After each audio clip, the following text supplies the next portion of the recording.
ஓம் ஸ்ரீ குருப்யோ நமः. ஸ்ரீ மகாபரிவாஜனம் மகாபரிவாஜனம் மகாபரிவாஜனம். இன்றைக்கி தெய்வத்தின் குரல் பாகம் 5 சங்கர சரிதம் என்ற தலைப்பில் பெரிவா சொல்கிறது மேலே வாசிக்கிறேன். இது பக்கம் 586 ஆரம்பிக்கிறது.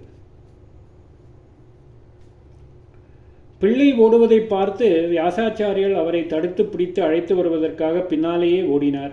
அவருக்கு ஈடு கொடுத்து இவரால் ஓட முடியவில்லை. அவர் எங்கேயோ போய்விட்டார். இவர் புத்ரா புத்ரா என்று கதறிக்கொண்டு பின்னால் போகிறார். துவைபாயனோ விரகாதர ஆஜுஹாவ புத்திரேதி. துவைபாயனராகிய வியாசர் பிரிவாற்றுமையால் தவித்து கொண்டு புத்ரா என்று கூப்பிட்டு கொண்டு போனார். அப்பொழுது என்ன ஆயிற்று? ஒரு அதிசயம் நடந்தது. தரவோ அபிநேத்ரு என்றால் நடித்து காட்டுபவர், நடிகர், ஆக்டர் என்கிறார்களே அது. ஒரு நடிகன் என்ன பண்ணுகிறான்? கதையில் வருகிற யாரோ ஒரு பாத்திரத்துக்கு பிரதிநிதியாக இருந்து அவன் பண்ண வேண்டியதெல்லாம் தான் பண்ணுகிறான். என்றைக்கோ ராமர் இருந்துவிட்டு போய்விட்டார். இப்பொழுது அவர் பாட்டுக்கு ஸ்வஸ்தமாக பரமபதத்தில் இருந்து கொண்டிருக்கிறார். ஆனால் எங்கே பார்த்தாலும் இந்தியாவில் மட்டுமில்லாமல் சயாம், அதாவது தாய்லாந்து, ஜாவா முதலிய தேசங்களில் கூட ராமாயண டிராமா, சினிமா எல்லாம் நடந்தபடி இருக்கின்றன. யாரோ அபிநேத்திற்களாக ராமர் வேஷம் போட்டுக்கொள்கிறார்கள். நிஜ ராமர் இப்பொழுது ஒன்றிலும் பட்டுக்கொள்ளாமல் உச்சியிலே உட்கார்ந்து கொண்டிருந்தாலும் இந்த ஆக்டர்களெல்லாம் அவருக்கு பதில் அவருடைய பிரதிநிதியாக வனவாசம் பண்ணுகிறார்கள். சீதையை பழகிறார்கள், ராவண சம்ஹாரம் பண்ணுகிறார்கள்.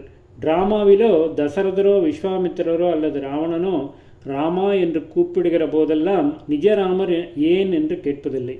இந்த அபிநேத்ரு தான் பதில் கொடுக்கிறான். அந்த மாதிரி வியாசர் புத்ரா புத்ரா என்று கூப்பிட்டு கொண்டு ஓடிய போது சுகர் ஒன்றும் பதில் கொடுக்கவில்லை. ஆனால் அவருக்கு பிரதிநிதிகளாக காட்டில் இருந்த மரங்கள் எல்லாம் ஏன் ஏன் என்று கேட்டன. தரவோ அபிநேது, தருக்கள் அபிநேதாவின் காரியத்தை பண்ணின. அதாவது சுகருடைய பிஹாஃபில் மரங்கள் ரெஸ்பாண்ட் பண்ணின, அதாவது பதில் கொடுத்தன.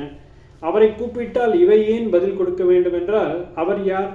சர்வபூத ஹிருதயரானவர், எல்லாம் தாம் என்று ஆன பிரம்மஞானி. ஆகையால் சேதனான சகலத்தில் உள்ளேயும் அவர் நிறைந்திருந்தார். அதனால் அவை எல்லாமே அவர் மயமாகி தன்மயதயா ஏன் ஏன் என்று பதில் கொடுத்தன. மரங்கள் மட்டுமில்ல, மிருகங்கள், பட்சிகள், மலை, நதி எல்லாமே பதில் கொடுத்தன. ஆனாலும் பொதுவாக உணர்ச்சியே இல்லாமல் ஜடமாயிருப்பதை மரம் மாதிரி என்றுதானே சொல்கிறோம்.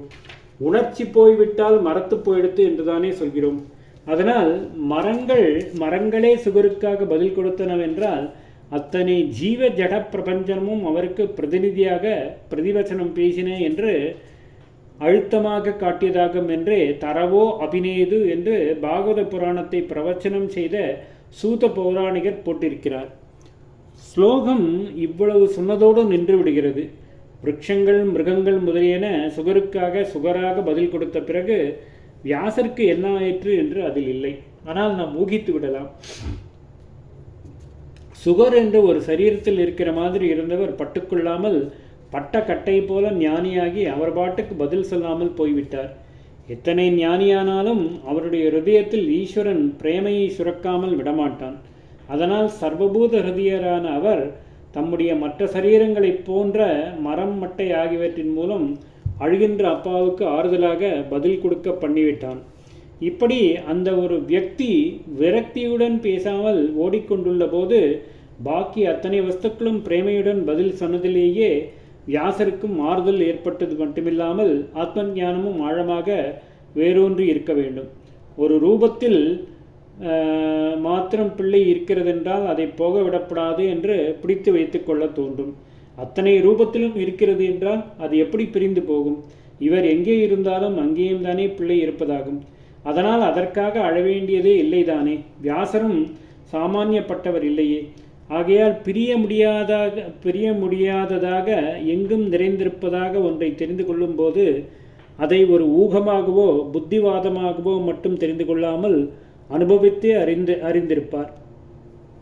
பிள்ளையாக அறிந்தவரை எல்லாமாகி எங்கும் நிறைந்த தத்துவமான பிரம்மமாகவே அறிந்திருப்பார்.